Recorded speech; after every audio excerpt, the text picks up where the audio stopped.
UPSC कहते हैं उसको। तो साल में एक बार इसका एग्जाम होता है।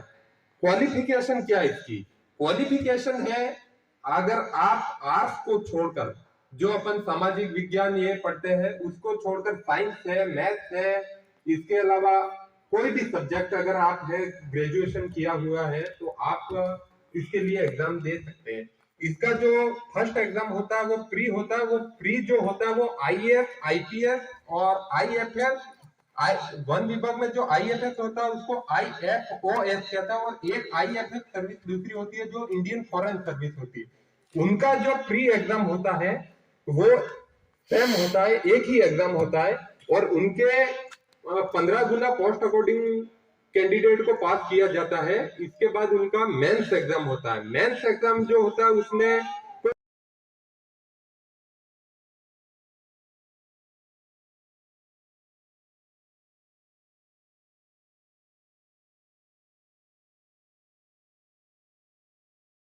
साइंस बायोलॉजी सब्जेक्ट, तो साइंस 12वीं में 11वीं 10वीं कंप्लीट होते हैं, 11वीं में सब्जेक्ट आती है बायोलॉजी, वो अपने को लेनी होती है। 12वीं में बायोलॉजी भी ले सकता है और एक एग्रीकल्चर भी ले सकता है। तो 12वीं होने के बाद 12th पास कर दी। 12th में 3 सब्जेक्ट है, तो फिजिक्स, केमिस्ट्री, बायोलॉजी, पता ही होगा आप लोगों को अगर साइंस के स्टूडेंट हो तो। और इसके बाद अपने को एक डॉक्टर बनना है, तो डॉक्टर बनने के लिए बोलते नहीं थे। जब भी नंबर आता था या तो प्रार्थना में जाते ही नहीं थे। तो स्थिति ये हुई थी कि हमारे भी हम मंच पर बोल नहीं पा रहे थे। लेकिन जैसे ही मैंने बीएड की 2 साल की, तो बीएड में हमारा क्या है कि 2 साल रेगुलर एवरी डे कॉलेज जाना था, और कॉलेज में सुबह प्रार्थना होती थी। प्रार्थना भी लड़कों को ही करनी थी।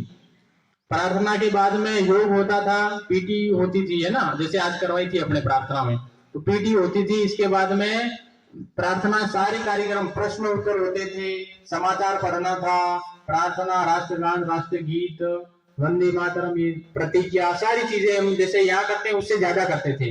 इसका उद्देश्य यही था कि विद्यालय में जाकर ये सारी गतिविधियां, 1-2 महीनों में एग्जाम होने वाले हैं, तो बिल्कुल सारी चीजें छोड़ दें, घर पे जाके सर जो भी कहते हैं अच्छे से पढ़ाई करें।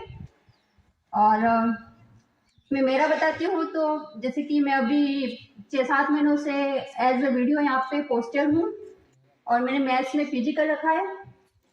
तो मेरी 10th की बात करती हूँ, तो मेरे 10th में मतलब डिस्ट्रिक्ट में मेरी 14 रैंक थी, और मैं मेरिट में आई थी।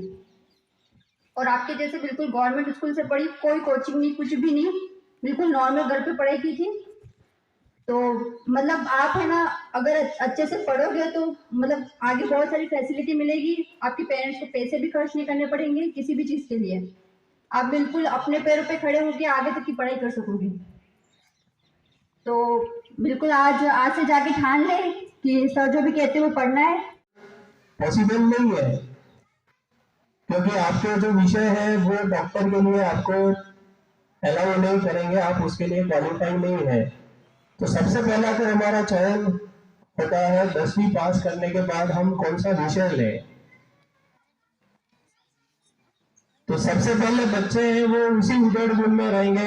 अभिभावक है वो भी अड़ोस पड़ोस में अपने जो दूसरे लोग हैं उनको देखते हैं, और कभी कभी वो अति महत्वाकांक्षी भी हो जाते हैं कि अपना बच्चा क्या है, कैसा है, उसके अंदर कितनी कैपेसिटी है, वो नहीं देखते, और दूसरों को देख करके कभी कभी वो गलत विषय का चुनाव कर लेते हैं, और वहां से उसका कैरियर है वो भी काम करने जाओगे तो कम से कम आपको 20 से 30 इंग्लिश के शब्द पता होना चाहिए, वरना आपका कोई काम तो भी नहीं रखेगा।